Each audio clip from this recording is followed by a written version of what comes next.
Hello students, my name is Iqbal Singh and in this video I am going to discuss with you IR questions which have been asked in this year's Civil Services Mains examination. I hope you are all very well aware that 4 questions have been asked from international relations in this year's exam. So we will have a discussion on all of them one by one. The purpose of this particular discussion is not just to discuss the facts and the details which we could have used in these questions. The purpose is also to help you understand the requirement of each one of these questions, because it is so important to understand the exact requirement, the expectation of the examiner to do justice to these questions because of the strict word limit which has been imposed by the Commission, by UPSC. As you very well know, 10-mark questions, UPSC has specified that we have to attempt only in 150 words. 15-mark questions, UPSC has already specified that we have to attempt those only in 250 words. So the word limit is very strictly specified. Therefore, rather than writing unnecessary details, we must know what is the exact requirement of the question, and that also we'll try and understand in this particular discussion. So the first question was asked on India-Sri Lanka relations. As expected, Sri Lanka has been in the news because of the economic crisis, because of the political crisis and civil unrest which has been going on in Sri Lanka. It has been in news, and we were all expecting that we can have a question on Sri Lanka this year. As you are all very well aware that IR questions every year, those IR issues are asked in the examination which have been in the current news. The events which are important from the current development becomes very important as far as IR portion is concerned. In fact, every year majority of the IR questions which are asked in the question paper, they are from current developments. Therefore, we were naturally expecting that there will be a question on Sri Lanka, and therefore they did ask a question on Sri Lanka. Now let's try and understand the question. The question says, India is an age-old friend of Sri Lanka. Discuss India's role in the recent crisis in Sri Lanka in the light of the preceding statement. Okay, so it's very important to understand here. First of all, look at this. They have given you a statement in the question. India is an age-old friend of Sri Lanka. Then they are saying, discuss India's role in the recent crisis in Sri Lanka in light of this statement. India is an age-old friend of Sri Lanka. So it appears that the question is very straightforward, that what they are asking is that how is India helping Sri Lanka overcome this economic crisis, or what is India's role in this economic crisis which is right now ongoing in Sri Lanka. But no, we should not do that mistake. We should try and understand the nuances of this particular question. When you have been given the statement, India is an age-old friend of Sri Lanka, and you've been told to analyze the present economic crisis, present crisis in Sri Lanka in light of this particular statement, this means that the examiner is expecting that in your answer, you must also highlight the relationship, the robust and the friendly relationship which India and Sri Lanka have had in the past. So while attempting this particular question, we must also highlight the relationship which India and Sri Lanka have had in the past, friendly and a robust relationship, a relationship of cooperation which have existed in the past. All those details also must be highlighted while answering this particular question. Therefore, when you will start attempting this particular question, in your introductory paragraph itself, you must spend at least 4 to 5 sentences writing about the history and evolution of India-Sri Lanka friendship. Then only you'll be able to do justice to the statement. India is an age-old friend of Sri Lanka. And we had done this in our classes also. Our students would have been easily able to attempt this. You can start by writing that India and Sri Lanka has a relationship which goes back in thousands of years. There's a history of 2,500-year-old relationship. There have been bonds of history and culture between India and Sri Lanka. There is a legacy of linguistic interaction, religious interaction, political interaction, economic interaction between India and Sri Lanka. As you know very well, Sri Lanka, majority population in Sri Lanka is Sinhalese. The Sinhala population follow Buddhism, and India has been the birthland of Buddhism. So that linguistic, religious, political, economic links have been existing between India and Sri Lanka in the past. Then we must also highlight that in the past also India have played prominent role in helping Sri Lanka overcome crisis and also in the development of Sri Lanka. We must not forget to mention what had happened in 1987. In the year 1987, India-Sri Lanka Accord was signed. In this accord was signed in which India had decided that India will help Sri Lanka end the civil war which was being fought in Sri Lanka at that particular time between the majority population and the minority population. There was a conflict which led to a civil war in Sri Lanka. I hope you are very well aware of that. The Tamil issue, the Elam issue, which was related to LTTE, Liberation Tigers of Tamil Elam. So in 1987, India-Sri Lanka Accord was signed, in which India decided that, as per this accord, India decided that India will send IPKF, Indian Peacekeeping Force, Indian Army Contingent, to Sri Lanka in order to do Operation Pavan. The purpose of Operation Pavan was to help Sri Lanka end this crisis, to help Sri Lanka end this civil war, disarm LTT and take control of Jaffna. So this was a prominent mission. In 87, India had sent IPKF, and then it had been withdrawn also in the year 1990. And later in the year 1991, the same militant organization LTT was also responsible for the assassination of our former Prime Minister Rajiv Gandhi. So India in the past also have taken the lead, have tried to help Sri Lanka, even though this particular assassination of Rajiv Gandhi was a bitter experience which India had as far as Sri Lanka's civil war crisis is concerned. However, then it also must be highlighted that after the end of civil war ended in the year 2009. And Sri Lanka suffered from a tsunami in the year 2004, if you are aware. So after tsunami and after the end of civil war, India has been helping Sri Lanka in its development and progress. India played a prominent role in helping Sri Lanka rebuild infrastructure which was destroyed, especially transportation infrastructure, which was railway lines were destroyed because of the civil war in northern Sri Lanka and because of tsunami also. India has also built a cultural center in Jaffna after the end of civil war. India has been helping Sri Lanka recover from the losses of the civil war and also the tsunami. So therefore, India has developed a cultural center in Jaffna. India helped in doing the restoration of the Thirukitheswaram temple. India has also been building housing units in Sri Lanka. So there have been a strong development cooperation relationship between India and Sri Lanka in the past, and in all times of crisis in Sri Lanka, India has tried its best to help Sri Lanka, and a friendly relationship has been existing. Especially, you must highlight how we've helped Sri Lanka recover from the losses which were done because of the civil war in North Sri Lanka and also because of the tsunami. So this is how you can highlight in your introductory remarks that there have been an age-old friendship between India and Sri Lanka, a relationship going back to 2,500 years old, to how Buddhism traveled from India to Sri Lanka. There's a legacy of linguistic interaction, religious interaction, cultural interaction between India and Sri Lanka. All these points must be highlighted.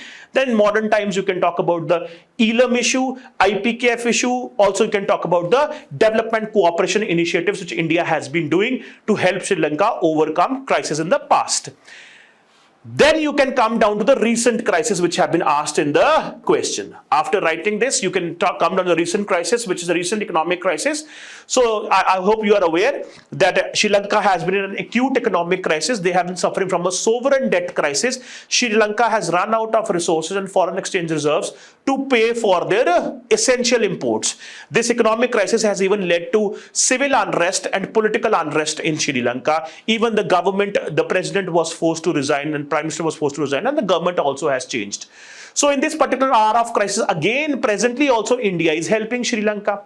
As far as India is concerned, India is helping Sri Lanka in two ways. Immediate support, immediate financial support which is required, that also India has been giving, and long-term support also. How can we help Sri Lanka generate revenue in the long term? For that purpose also India has been helping Sri Lanka.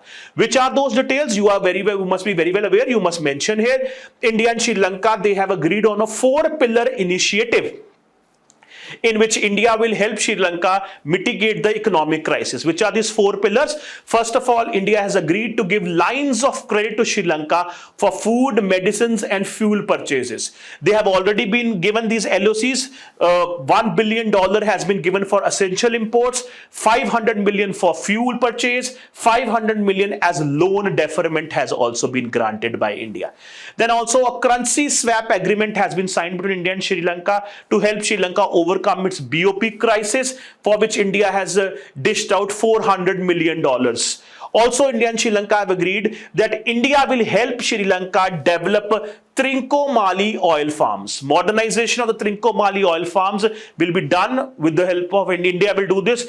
India has keen interest in doing this. This will also have an impact on India's energy security in the future.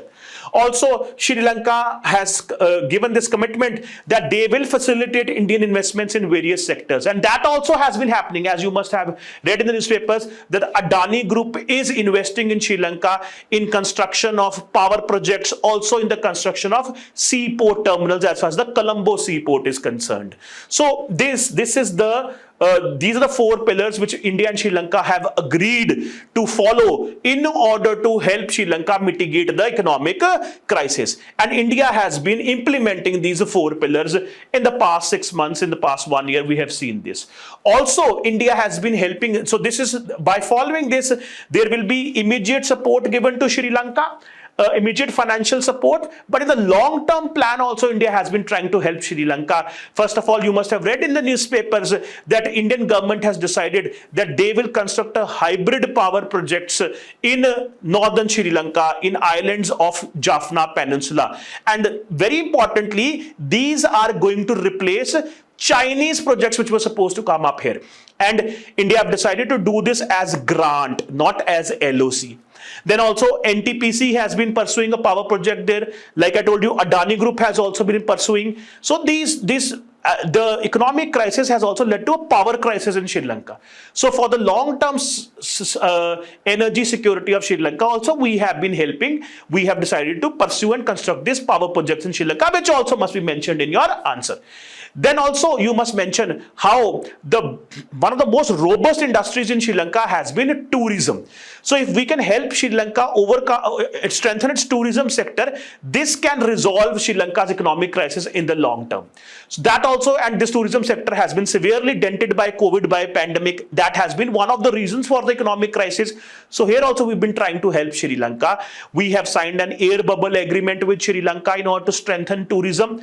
We've also had a joint working group meeting with Sri Lanka to strengthen tourism sector. Kushinagar Airport has been inaugurated by Prime Minister Modi recently, which will encourage Buddhist tourism as far as India and Sri Lanka is concerned. In fact, the inaugural flight had come from Sri Lanka in the Kushinagar Airport, and this inaugural flight, Buddhist monks were traveling in this inaugural flight from Sri Lanka to the Kushinagar Airport when Prime Minister Modi inaugurated the airport. This airport has been inaugurated to strengthen, to encourage Buddhist tourism between India and Sri Lanka, using the soft power potential of India also. So in the short term and both in the long term, India is trying to help Sri Lanka overcome this economic crisis, which you must mention in your answer. And then in your concluding paragraph, you can obviously write that this Indian policy with respect to Sri Lanka is in line with India's neighborhood first policy and India's vision of Sagar, which is security and growth of all in the region. Our endeavor to help Sri Lanka overcome this economic crisis, India's efforts to help Sri Lanka overcome this economic crisis will certainly help India achieve objectives of the neighborhood first policy of India and the vision of Sagar. This must be mentioned in your concluding remarks. In your concluding remarks, you must also highlight that India's robust role in Sri Lanka, India's increasing role in Sri Lanka will help India counterbalance Chinese presence in Sri Lanka. In the past, China have aggressively invested in Sri Lanka through its BRI projects, which have led to debt trap for Sri Lanka. Sri Lanka has got into a debt trap of China, and you can mention the how China has taken over Hambantota seaport for a lease period of 99 years. And recently there were reports that, and even in the past also this has happened, that China has been docking their submarines, their naval submarines, and even recently a spy ship in Hambantota. So this certainly is an apparent threat to India's security, and India, therefore, it is much needed. It is imperative for India to counterbalance China's presence in Sri Lanka, and also to help Sri Lanka come out of the debt trap of China. So all this what we have been doing in recent past is in line with these objectives, and will help us achieve objectives of the neighborhood first policy and the vision of Sagar. So that is how you can attempt this particular question. In the introductory remarks, you will talk about the evolution of India-Sri Lanka relationship, the friendly past, and then talk about the present crisis, all the facts related to present crisis, and then ending on the note that how this will help us achieve our objectives of neighborhood first policy, Sagar vision, and counterbalance China. So this is how you can attempt this question, and this is how you can do perfect justice to this particular question. I hope you've been able to understand the requirement of the question. Now students, let's have a discussion on the second question. The second question also was related to current developments. Second question was asked on the issue of BIMSTEC. I hope you are aware, in the year 2022, 5th BIMSTEC summit has been held. Sri Lanka hosted this summit. Again, Sri Lanka here is important. Sri Lanka hosted the summit, the 5th BIMSTEC summit, this year in 2022. Therefore, this particular issue was in the news. And this question has also been asked by UPSC, which should help you understand that whatever is in the news, whatever is in the current developments in IR becomes very important from the exam perspective. So let us understand what is the requirement of this question. How can we attempt this question? The question has 3 subparts. So let's discuss how can we do justice to all these 3 subparts. And then we must not forget 10 marks. That means 150 words. So let's discuss. First is, do you think that BIMSTEC is a parallel organization like SAARC? So why this particular statement has been given to you? Do you think that BIMSTEC is a parallel organization like SAARC? What do we understand by this? By this you must understand that what is the link between emergence of BIMSTEC and existence of SAARC in South Asia. That link must be highlighted here, okay? And then the second is, describe what are the similarities and dissimilarities between both of them. This also must be highlighted. What are that again very similar to the first part only. The link you have to highlight, what is the role of BIMSTEC in the context of existence of SAARC, and also the similarities and dissimilarities.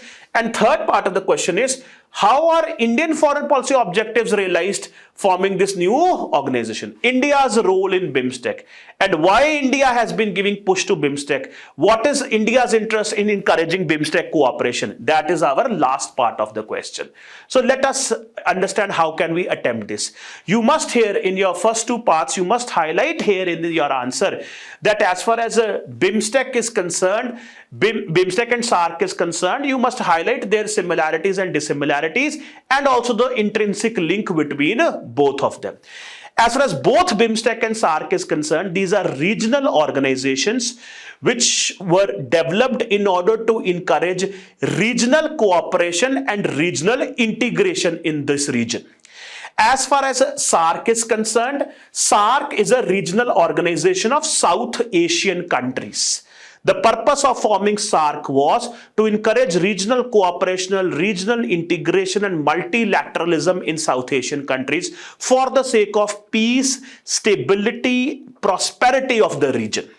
Similarly, BIMSTEC has also been formed. Bay of Bengal Initiative for Multi-Sectoral Technological and Economic Cooperation was also formed in order to do the same, in order to encourage regional cooperation and integration among BIMSTEC members. So with this purpose, these 2 organizations were formed.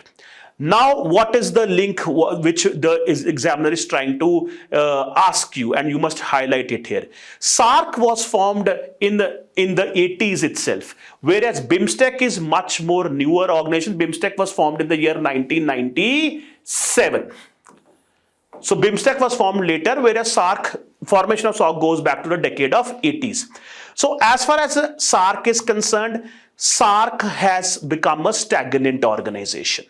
SARC has failed to encourage regional integration and regional cooperation in South Asia. SARC summit has not been held since the year 2014. The last SARC summit was held in Kathmandu. Since then, no summit has been held. So SARC is suffering from stagnation. SARC has failed to encourage and do regional cooperation, ensure regional cooperation and regional integration in South Asia. Therefore, in this context, BIMSTEC has become more prominent. BIMSTEC has become more prominent. Countries of this region are now focusing their energies on BIMSTEC, and they are trying to position BIMSTEC as an alternative to SARC, so that through the BIMSTEC platform, the countries of this region can cooperate with each other, which they are not able to do through the SARC platform, because of the stagnation and the failure of SARC. SARC platform is not viable anymore. Meetings are also not happening. So the countries of this region, South Asia, they are not able to use the SARC platform to do in regional cooperation and integration. In that context, more energy and more focus is now on BIMSTEC. BIMSTEC has emerged as a prominent regional forum because of the failure of SARC.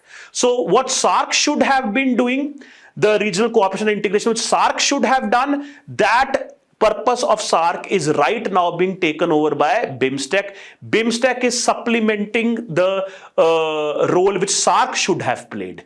So that is the link here which you must try and highlight in this particular, in your introductory paragraph, how both had emerged and how SARC has stagnated and BIMSTEC is now taking the lead. Then you must also talk about similarities and dissimilarities. Obviously, both these organizations, SARC and BIMSTEC, both have been formed for similar purposes, that is to encourage cooperation and integration between member states for the stability, for the sake of stability, peace and prosperity of the region. However, there are dissimilarities also which you must mention. And first of all, both these organizations, they belong to two different generations. As I told you, SARC is much older as compared to BIMSTEC. SARC was formed in the 80s, whereas BIMSTEC was formed in the year 1997. So SARC represents old regionalism, whereas BIMSTEC represents new regionalism. There's a concept in international politics called new regionalism, which has more focus on economic partnership. Okay, whereas old regionalism was more about security and cooperation. So BIMSTEC, being a new body formed in 1997, is an example of new regionalism, whereas SARC is an example of old regionalism. Then also you must highlight, SARC is a regional group, a group of South Asian members. Countries belonging to South Asia are members of SARC, whereas BIMSTEC is a sub-regional grouping. Why sub-regional grouping? Because in BIMSTEC there are members from South Asia as well and also Southeast Asia. So BIMSTEC acts as a bridge between two different regions, South Asia and Southeast Asia. It acts as a bridge between two different regions because members of BIMSTEC like Sri Lanka, India, Bhutan, Nepal and Bangladesh, they belong to South Asia and they're members of SARC also. But there are two other members also. In total, BIMSTEC has 7 members. There are 2 other members also in BIMSTEC which belong to Southeast Asia, which are Myanmar and Thailand. So it is a sub-regional grouping connecting 2 different regions, South Asia and Southeast Asia. So in that particular context, BIMSTEC becomes more dynamic as compared to SARC. So this also must be highlighted while talking about similarities and dissimilarities. Then the last part of the question is, how are Indian foreign policy objectives realized by forming this new organization? So while discussing this, you must also briefly talk about the latest development developments which has happened as far as BIMSTEC is concerned. BIMSTEC is becoming, like mentioned earlier, like we discussed earlier, BIMSTEC is becoming more prominent because of the failure of SARC. BIMSTEC has taken the lead. Countries of this region has more faith in BIMSTEC that BIMSTEC can help them do regional cooperation and integration. So in that light, you must discuss the latest development which has happened. This year, 2022, Colombo has hosted the 5th BIMSTEC Summit. What are the major highlights? You must briefly mention. BIMSTEC Charter has been adopted, which has energized this 25-year-old grouping. This will create a new institutional architecture for BIMSTEC, and also in this they have decided that they will have a BIMSTEC summit every 2 years. BIMSTEC now has new international personality, it has new emblem and also a new flag. Also, in this 5th BIMSTEC summit which has happened in Sri Lanka, they've adopted 7 pillars. That these 7 members would be responsible for 7 areas of cooperation in BIMSTEC now. And India has provided leadership, have decided to provide leadership with respect to security pillar. This is also an important detail.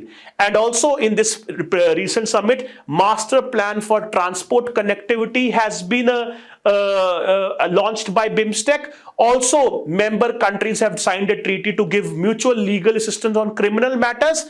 Also, they have decided to develop a BIMSTEC technology transfer facility, and also India has decided to provide $1 million to BIMSTEC to strengthen the budget, the resources of BIMSTEC. So these are the major developments which have happened recently as far as BIMSTEC is concerned, and they also must be mentioned in your answer. Also, furthermore, talking about the last part when it says how Indian objectives are fulfilled by, realized by engaging with this new organization, BIMSTEC. India, we see an apparent shift in Indian foreign policy, an eastward shift in Indian foreign policy with respect to SARC and BIMSTEC. India has a desire to make BIMSTEC, create BIMSTEC as an alternative to SARC. Why? Because India wants to isolate Pakistan. India has been suffering because India and SARC has been suffering because of the obstructionist attitude of Pakistan. Because of the obstructionist attitude of Pakistan, SARC as an organization has stagnated. And therefore, India is not able to play its due role in the cooperation and integration of South Asian countries. Therefore, India has decided to shift towards BIMSTEC. There's an apparent shift from SARC to BIMSTEC as far as India is concerned. Dr. Subramaniam Jaishankar has also commented that India sees more energy and more relevance in BIMSTEC as compared to SARC, and Dr. Subramaniam Jaishankar has criticized SARC as a jammed vehicle. So this must be highlighted in your answer. So India is trying to shift from SARC to BIMSTEC. In the first oath-taking ceremony of the Prime Minister Modi in 2014, SARC leaders were invited, but in 2019, BIMSTEC leaders were invited. So this shift which is apparent, which must be highlighted, that India is trying to develop BIMSTEC as an alternative to SARC, so that India can play its due role in the regional integration and regional cooperation of the region, and also to isolate Pakistan, and also to overcome the obstructionist attitude of Pakistan. This is how Indian foreign policy interests are being fulfilled by engaging with BIMSTEC. Then also you must mention that this India's renewed engagement with BIMSTEC, India's focus on BIMSTEC cooperation also will help India achieve objectives of its neighborhood first policy, vision of Sagar, and Act East policy. You must never forget to mention Indian policies while writing answers on Indian foreign policy. So that also you must highlight here. And then in your concluding remarks, you can mention how Prime Minister Modi has suggested to strengthen BIMSTEC cooperation. He has given certain suggestions. He has said that BIMSTEC should try BIMSTEC countries should try and develop a free trade agreement with each other, implement a free trade agreement which would help create a bridge of connectivity, bridge of prosperity, and bridge of security in this region. He has also suggested that BIMSTEC countries must cooperate with each other in order to develop a coastal shipping ecosystem and electricity grid connectivity. So these are suggestions given by Prime Minister Modi to strengthen BIMSTEC in the future. So all these details must be mentioned in your answer. This is how you can attempt this particular question on BIMSTEC. It is a very intelligent question because they haven't asked you a direct, straightforward question that just write about what has happened in BIMSTEC and what is India's role. No, the examiner is expecting that you should make a comparative analysis that how emergence of BIMSTEC is related to failure and stagnation of a SAARC, and how Indian foreign policy has also shifted from SAARC to BIMSTEC. That shift which we see in Indian foreign policy, that examiner wants you to highlight in your answer, and that is how you should attempt this particular question. I hope you have understood what I'm trying to convey here. These details, what has happened in the BIMSTEC summit, all this is very easily available. I hope there's no problem understanding this or reproducing this in the exam, or cramming this and then writing the same details in the exam. But the more important is to understand the requirement of the question. If you write down about all these new developments as far as BIMSTEC is concerned, but do not mention what examiner has asked, that is BIMSTEC's emergence and its connection with SAARC, if you will not do that, then you will not do the justice to the question. So that you must understand here. Okay, so this is the discussion on the second question. Now let us have a discussion on question number 3, and question number 3 was also again asked from current developments, issue of I2U2. This has been the news throughout the year, so UPSC has asked a question on that. So let us try and understand the requirement of this particular question, and here we must not forget that this question was of 15 marks. Therefore, as per UPSC instructions, we can write an answer in 250 words. Therefore, we can write a much more elaborate answer as compared to the previous 2 questions which we had discussed.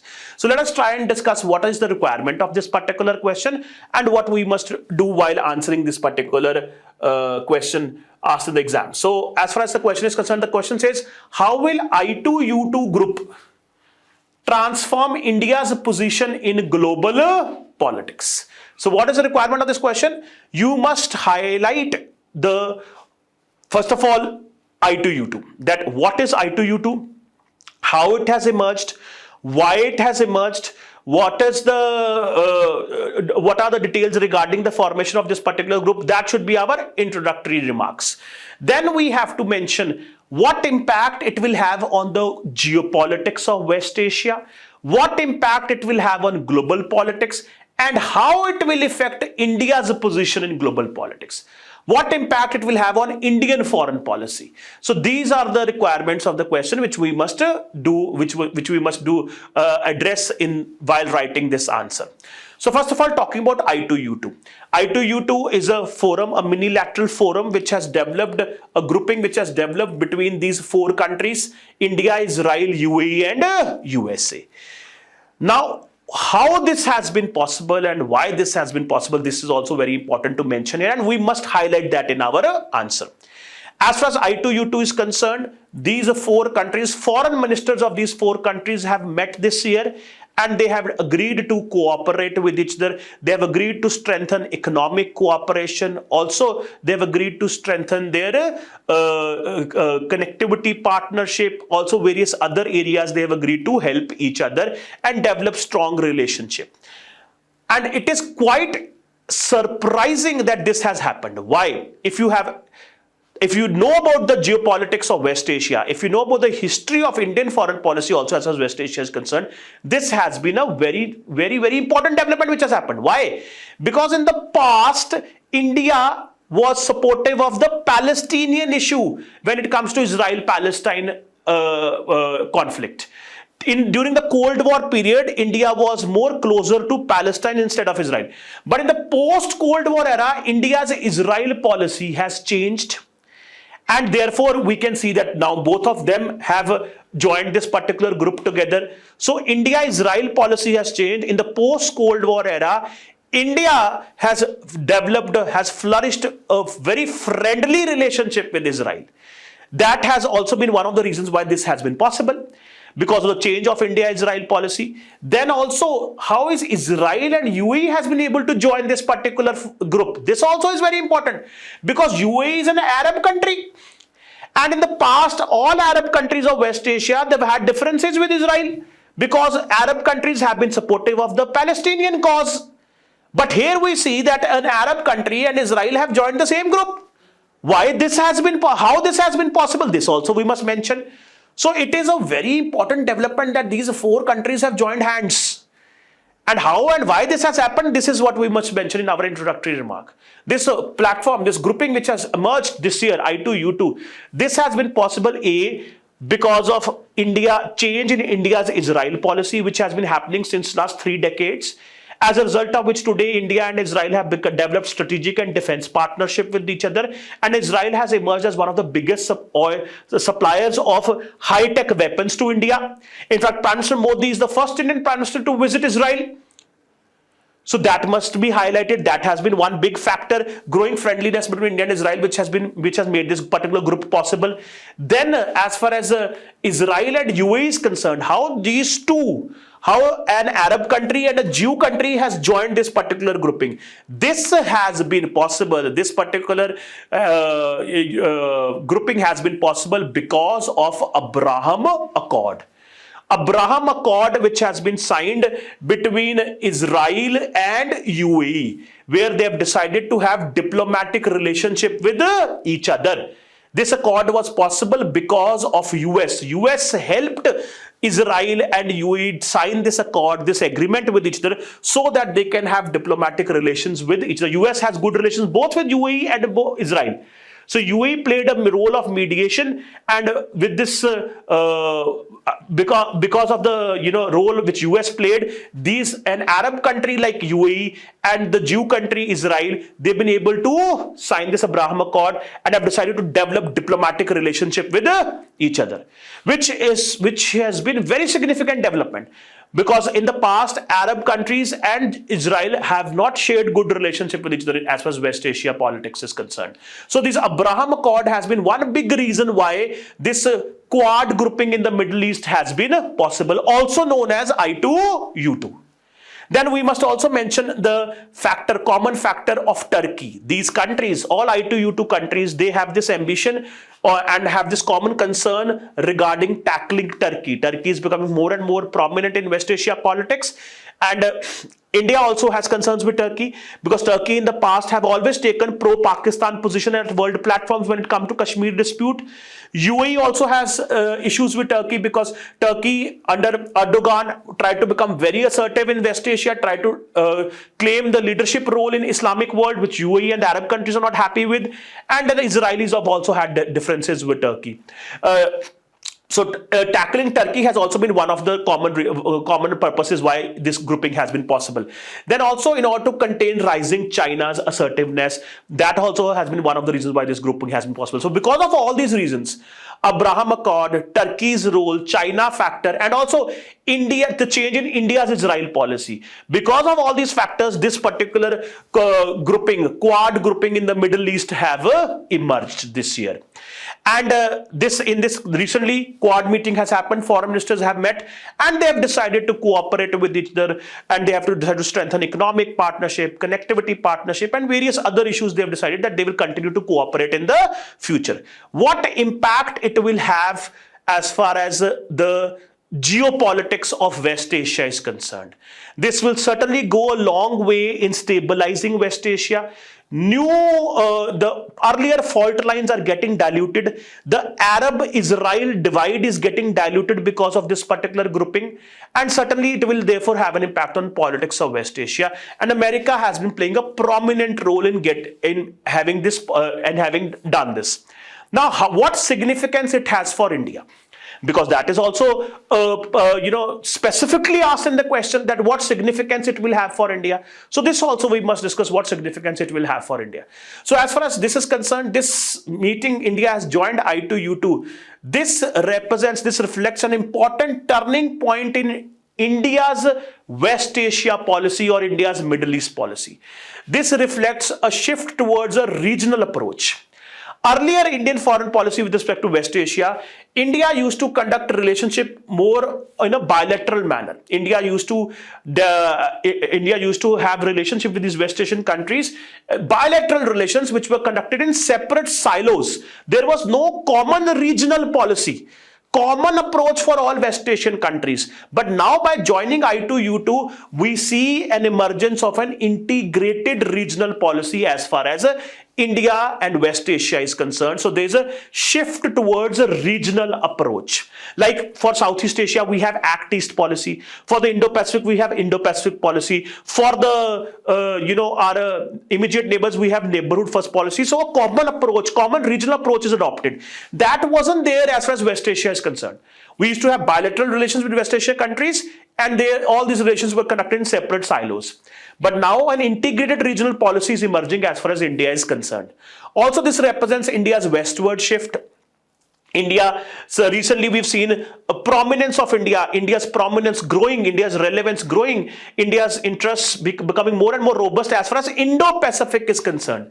Similarly, now India is also developing is becoming an important stakeholder as far as the politics of West Asia is concerned.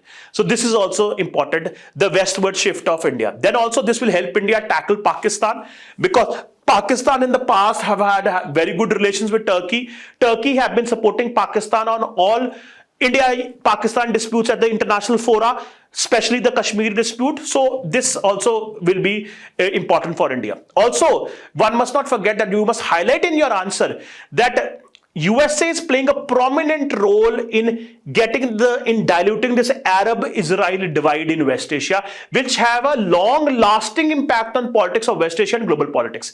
And India is also playing a similar role now. India has good relations with UAE. Recently, India signed a free trade agreement with UAE. And India has very good relations, excellent relations with Israel also. So India is also playing that prominent role in diluting previous fault lines as far as West Asia is concerned. So a similar role India is playing in Indo-Pacific, a very prominent role. India has joined Quad grouping in Indo-Pacific also, and a similar role now India is playing in West Asia as well.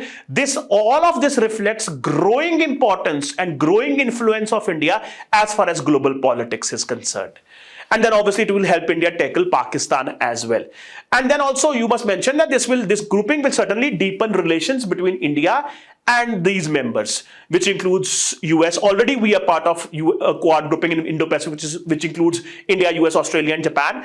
And this India-US relationship will be strengthened further with the help of I2U2 also.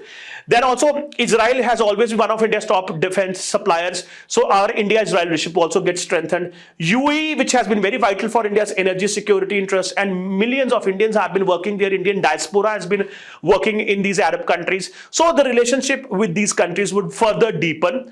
And also in the past, India faced this problem, because in the past, in the Cold War period especially, it was very difficult for India to balance India-Arab relations and India-Israel relations, because Arab countries like UAE were never supportive of Israel.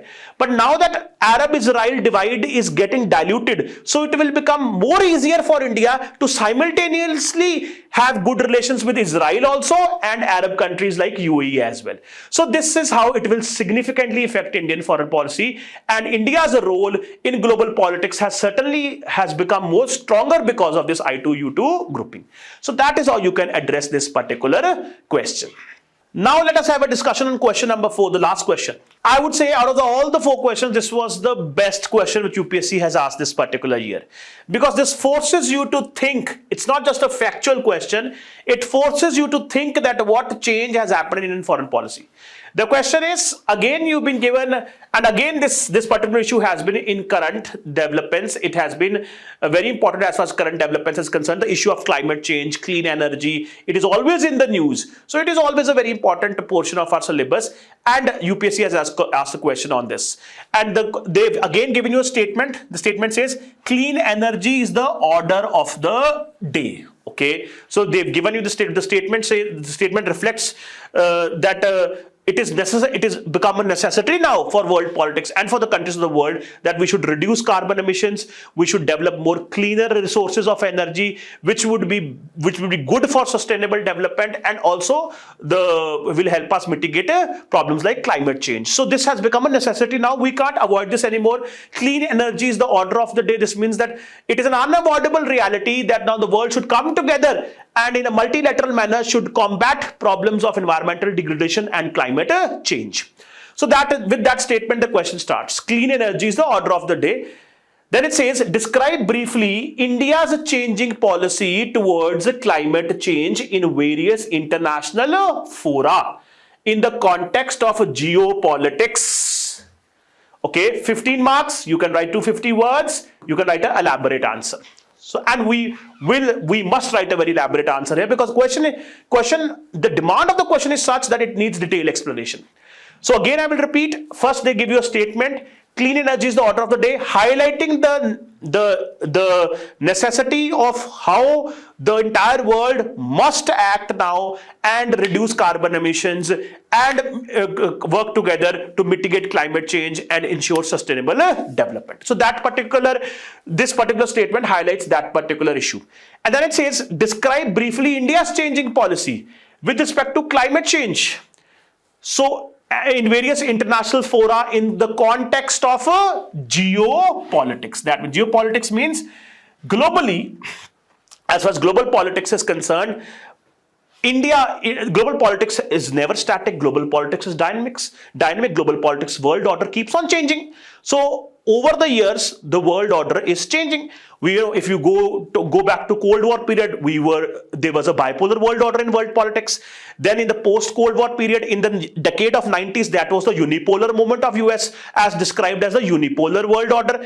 As we have entered the 21st century, and especially since the 2008 global financial crisis, the unipolar world order is getting transformed into multipolar world order. And we are also seeing emergence of emerging powers like India, BRICS nations. So the geopolitics of the world is changing. So in the context of changing geopolitics, do you think there is a change which has come in India's climate change policy in the international, which is the international fora as far as climate change negotiations is concerned? The most prominent is UNFCCC, UN Framework Convention on Climate Change. They every year organize COP meetings, Conference of Parties, to ensure climate change negotiations between the states of the world. So that is the most prominent international fora when we talk about climate change negotiations. UNFCCC, UN Framework Convention on Climate Change. So yes, there has been a change in India's approach with respect to climate change negotiations. And this change has happened because of India's emerging status in the world. This is what you have to explain. First of all, you have to explain in this particular question. When you start writing, you have to explain the meaning of this particular statement. That how we are heading towards global warming and environmental degradation has been rampant, and that is not good for the future of the planet. Therefore, as per IPCC reports, Intergovernmental Panel on Climate Change, it is necessary for the countries of the world today to now get together and reduce their carbon emissions and shift towards cleaner energy resources in order to ensure sustainable development and mitigate climate change. Otherwise, irreversible changes will happen to the climate of the world, which will have very dangerous consequences for the human species. So that relevance should be highlighted, that gone are the days that we can avoid this issue. This issue cannot be avoided anymore. And all the states of the world, they must come together to fight against climate change. And they have been doing it also. Recent example of Paris Climate Agreement must be mentioned here. So that is how you start. And then you talk about India's role in climate change negotiations. So when you have to discuss about India's role in climate change negotiations, so you will describe the entire evolution. What was India's previous role in climate change negotiations? What is India's present role in climate change negotiations? And why this change has happened? This is what you have to describe here. So as far as India is concerned, as far as India's climate change position is concerned, we see a shift. Definitely there have been a shift in India's climate change position. Earlier, Prior to 2009, India was of the view that the developed countries are historically responsible for climate change, global warming. They are historically responsible, therefore they should be forced to reduce their carbon emissions. Whereas the developing countries have not been responsible for climate change and global warming, therefore they should not be forced to reduce carbon emissions. In fact, the developed countries must help developing countries adopt green technologies by providing adequate financial and technological help. This was India's position. This is the position which India had adopted in Kyoto Protocol of 1997. Where India supported the principle of historical responsibility and CBDR. CBDR means common but differentiated responsibility. That the developed world is responsible for the problem and therefore they should take responsibility and they should reduce carbon emissions. Whereas developing countries which have pertinent problems like poverty, so they should be allowed to focus on their development and poverty eradication and should not be forced to reduce carbon emissions, because reduction of carbon emissions is intrinsically linked to the development debate. So that is what India's position used to be earlier. But in 2009, in the COP15 summit, in Copenhagen, we saw a shift in India's climate change position. What shift happened? India committed to voluntary, unilateral and unconditional emission intensity cuts. Earlier, India had never agreed to this. Earlier, India used to say that we are a developing country and no developing country should be forced to reduce carbon emissions, because this is a problem which has been created by the developed world. But in 2009, this shift happened. India agreed. At that time, the Prime Minister was Dr. Manmohan Singh and the Environment Minister used to be Jairam Ramesh. In the Copenhagen summit, India had announced with a bang that India will voluntarily, because earlier agreement used to be Kyoto Protocol, and under Kyoto Protocol, India was not supposed to reduce, there was no binding commitment on India to reduce carbon emissions. But India in Copenhagen said that we would voluntarily, unilaterally and unconditionally do emission intensity cuts. So this change in India's climate change policy happened in 2009 Copenhagen summit. This shift we saw, and this shift, why did this shift happen? From a top-down approach, India has now shifted towards a bottoms-up approach. Why this shift has happened? Why this change has happened? Let us try and understand this. So as far as the approach is concerned, earlier we had a top-down approach. Top-down means that only the developed countries which are responsible, they should only do carbon emission cuts. But now we are moving towards a bottoms-up approach. That means everybody should contribute towards mitigation of climate change, including the developing countries.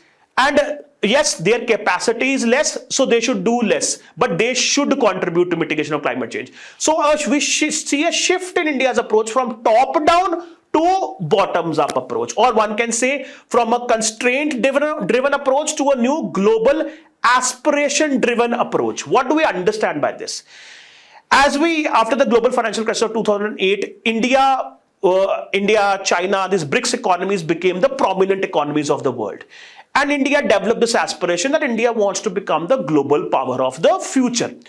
Now, India will not be accepted as a global power of the future if India does not take up responsibility for global challenges like climate change. And India was considered as one of the deal breakers as far as climate change negotiations is concerned, because India would never take responsibility for reducing carbon emissions and would continue to take the stand that developing countries like India should not be forced to do this. But India realized, over the years, that if India has this aspiration-driven stance, if India has this aspiration to become a global power, then India will have to take responsibility for such global problems. And India also must not forget that India is one of the biggest emitters of carbon emissions in the world. The biggest is China, second largest is US. India has been in the past, has been the third largest emitter also.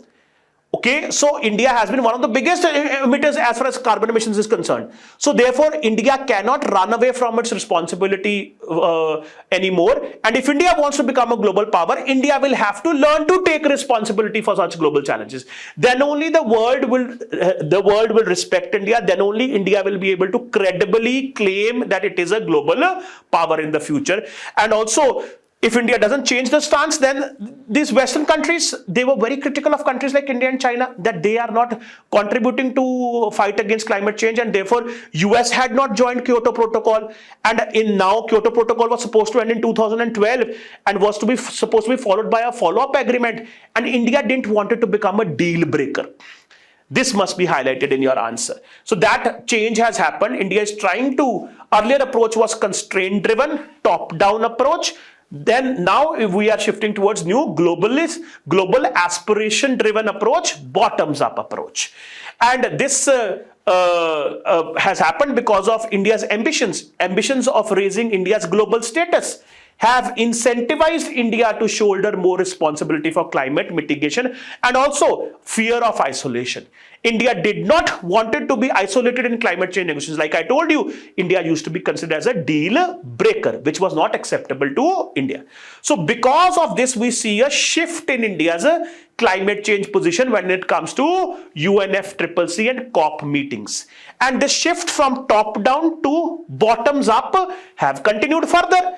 In the year 2015, Paris Climate Agreement was signed, in which India submitted its INDC's intended nationally determined contributions, where India outlined that this is what India will do to reduce carbon emissions. India said that India will reduce emission intensity of its GDP by 33 to 35% by the year 2030.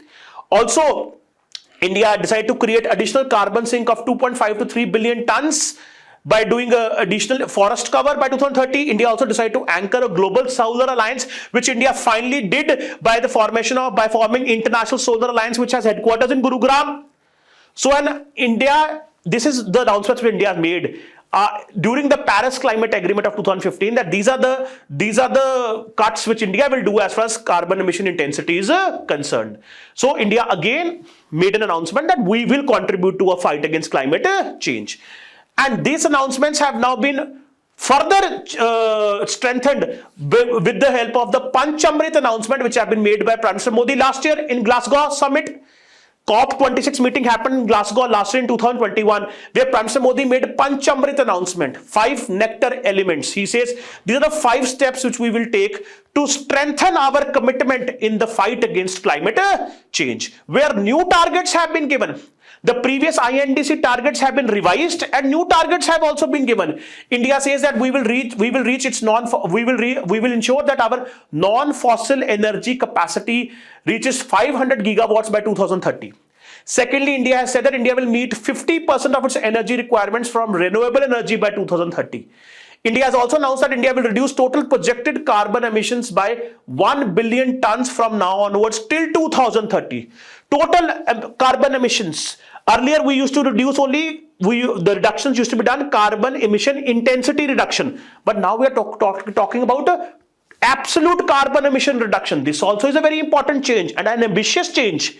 Then also fourth, by the year 2030, India will reduce the carbon intensity of its economy by less than 45%. Earlier INDC target was 33 to 35%. Now it has been revised by Prime Minister Modi and has been increased to 45%. And the fifth, the very important announcement which India has made, that by the year 2070, India will achieve net zero carbon emission.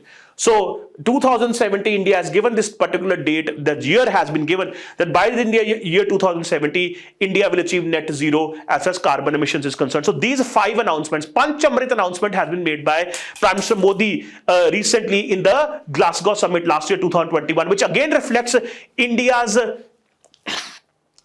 robust approach to fight against climate change. So this, which we today see as being very normal, this was not normal earlier. Earlier, India used to follow the top-down approach that only the developed countries are responsible and they only should contribute. And developing countries should not be forced to reduce any carbon emissions. But this had to change in 2009, and since then it has been changing. And why it has been changing? Because India had this aspiration to raise its global status, become a global power.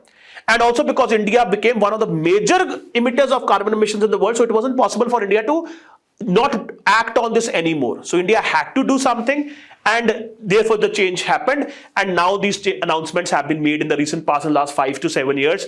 INDC announcement made in 2015 Paris Agreement, and also the Panchamrit announcement made last year by Prime Minister Modi, again reflecting the ambitious targets which India has adopted to fight against climate change. So all of this must be mentioned in this particular question. As I told you, very intelligently drafted question on climate change policy. So all these points must be mentioned.